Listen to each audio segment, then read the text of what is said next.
Good morning students. Siddhi Hindi Vidyalaya के इस online classes में आपका हार्दिक स्वागत है। अब बच्चों यहाँ पे हमारा ये जो पाठ है भारत माता, ये पाठ हमने शुरू कर दिया है जो जवाहरलाल नेहरू जी ने लिखा था। उसमें हमने देखा कि जवाहरलाल नेहरू जी किसी भी प्रसंग में जलसे में जाते थे तो वहाँ पे लोगों से मिलते जुलते थे, उनकी समस्याओं पर विचारणा करते थे। उनका मानना था कि शहरी जीवन में ऐसे समारोह नहीं किए जा सकते क्योंकि शहरी जीवन के लोग अपने आप को हद से ज़्यादा ऊपर समझते हैं।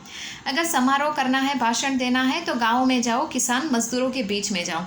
किसान मजदूरों के बीच में जाते हैं तो हर किसान की एक ही समस्या होती है, जैसे कि यहाँ पे पुलिस के जुल्म होते हैं, महाजन ज़मींदार की यहाँ पे जो लगान होती है उससे छुटकारा, गरीबों और कर्जदारों पूंजीपतियों का यहाँ पे क्या हाल होता है, उनके शिकंजे में कैसे फंसते चले जाते हैं, गरीबों की स्थिति कैसी होती, किसान कैसे पल पल करके यहाँ पे एक एक दाने के मोहताज हो जाते हैं। ये सारी बातें वो जवाहरलाल नेहरू से करते थे। जवाहरलाल नेहरू ने उत्तर से लेकर यहाँ पूर्व से लेकर पश्चिम तक, उत्तर से लेकर दक्षिण तक सारी जगहों की यात्रा की और यहाँ पे उन्होंने तरह तरह के लोगों को जाना, समझा और उनके साथ चर्चा विचारणा की। इतना ही नहीं, उन्होंने जब भी वो बात करते थे तो यहाँ पे जैसे कि तरह तरह के देशों के बारे में भी लोगों को बताते थे, जैसे चीन, स्पेन, अबेसिनिया, मध्य यूरोप, मिस्र और पश्चिमी एशिया के होने वाले कश्मकशों में जो उथल पुथल होती थी उसके बारे में भी वो बताते थे।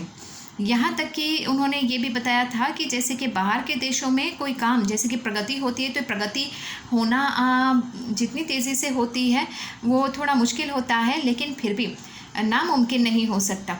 टेक्नोलॉजी और प्रगति जो विकास जो होता है उसके लिए हमें मेहनत करनी पड़ती है। तो बाहर के देशों में भी किस तरह से लोग मेहनत करते हैं उसके बारे में उन्होंने भारत के लोगों को बताना ज़रूरी समझा। यहाँ तक करीबन हमने देखा था। हम थोड़ा और आगे बढ़ते हैं। कभी ऐसा भी होता कि जब मैं किसी जलसे में पहुँचता तो मेरे स्वागत भारत माता की जय इस नारे के ज़ोर से के साथ किया जाता। मैं लोगों से अचानक पूछ बैठता कि यह नारे से उनका क्या मतलब है, यह भारत माता कौन है जिसकी वे जय चाहते हैं। मेरा सवाल है उनके कुतूहल और ताज्जुब हुआ।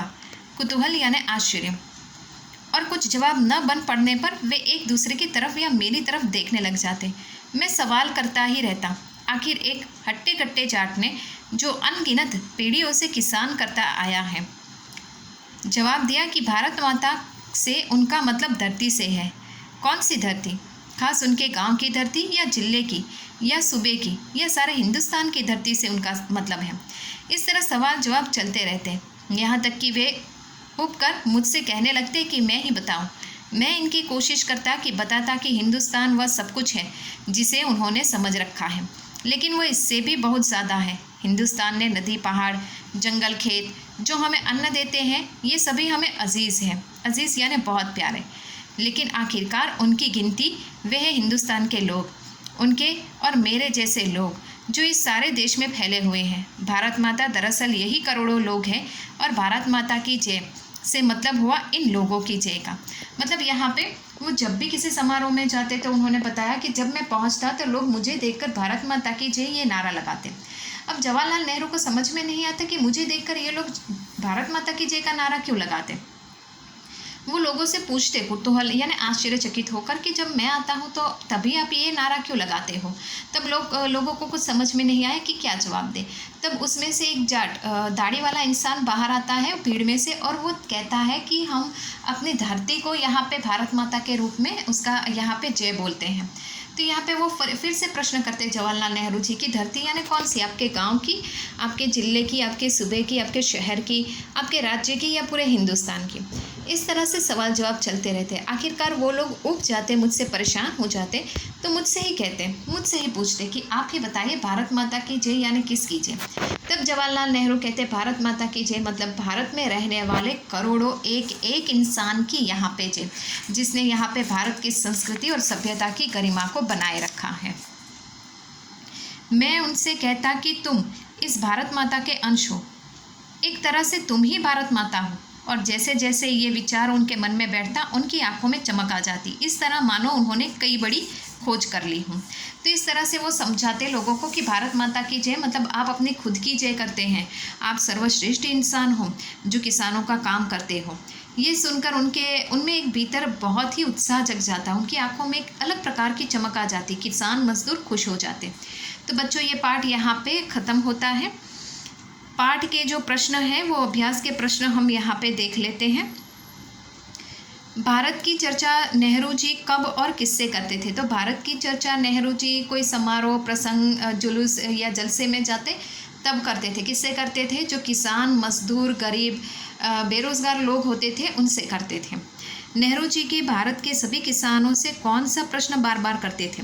नेहरू जी भारत के सभी किसानों से यह प्रश्न करते थे कि जब वो आते हैं तभी भारत माता की जय का नारा क्यों लगता है? भारत माता की जय का मतलब क्या होता है? यही प्रश्न वो बार बार पूछते थे। दुनिया के बारे में किसान को बताना नेहरू जी के लिए क्यों आसान था? दुनिया के बारे में किसान को बताना नेहरू जी के लिए आसान था क्योंकि वो यहाँ पे सबसे पहले प्रधानमंत्री थे। वो जगह जगह पूरब, पश्चिम, उत्तर, दक्षिण, इतना ही नहीं विदेशों में भी घूमते रहते, तो वहाँ की स्थिति के बारे में किसानों को बताते, मजदूरों को बताते। उनका ये मानना है कि गाँव में किसान मजदूरों को बताने से वो हमारी बातों को ध्यान से सुनते हैं। किसान सामान्यतः भारत माता का क्या अर्थ लेते हैं? सामान्यतः किसान लोग जो होते हैं भारत माता का यह अर्थ लेते हैं कि ज़मीन अर्थात जिस धरती पे उनका जन्म हुआ है, जहाँ से ये अनाज उगता है, फसलें बनती है, उसकी जय वो कहते हैं। भारत माता के प्रति नेहरू जी की क्या अवधारणा थी?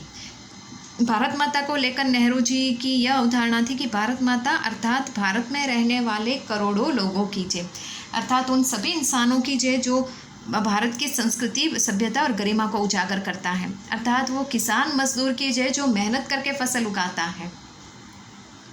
आज़ादी से पूर्व किसानों को किन समस्याओं का सामना करना पड़ता था? तो इस आज़ादी से पहले किसानों को यहाँ पे जैसे कि लगान भरना, सामंत, ज़मींदार, कर्जदार, पूंजीपति जो होते हैं उनके शिकंजे में फंस जाते हैं, उनको बेरोज़गारी का सामना करना पड़ता है, बेकारी का सामना करना पड़ता है, उनका शोषण होता है, उनको यहाँ पे पीड़ित किया जाता है, ये सारी समस्याओं का सामना उनको करना पड़ता था। तो बच्चों यहाँ पे इस वीडियो में हमने अभ्यास में 1 से 6 तक के प्रश्न देखे। पाठ के आसपास के प्रश्न हमें नहीं करने हैं, 1 से 6 तक के प्रश्न ही करने हैं। अब बच्चों नेक्स्ट वाले वीडियो में हम काव्य की शुरुआत करेंगे, गज़ल काव्य की। तब तक के लिए यहाँ पे रुकते हैं। Thank you.